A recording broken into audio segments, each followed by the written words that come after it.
Magandang gabi Pinas. So ayan mga kabayan, duty lookout na naman si Totoy Longgo. Ayan, mag-check mooring wire na naman tayo mga kabayan, no. Baka sobrang tisado, kailangan na iluwagan. Mataas rin ang high tide at saka low tide dito sa sakit ng Italy pa rin mga kabayan.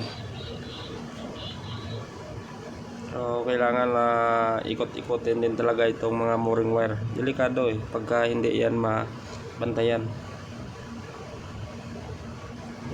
Ang buhay namin bilang isang lookout dito sa barko, bilang isang security din na paikot-ikot sa kapaligiran, mag-check na mga leaking, kung may mga problema, i-report ka agad.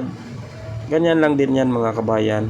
At saka baka mayroon na pirata na nakasampa, so kailangan i-report. Mayroong radyong dala-dala yan Kaya ang aming gangway o hagdan kailangan laging may bantay.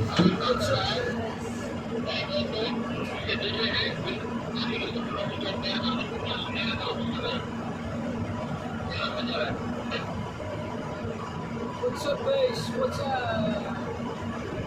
What's up? Thank you very much for watching, kabayan. See you next vlog mga kabayan, ha. Thank you.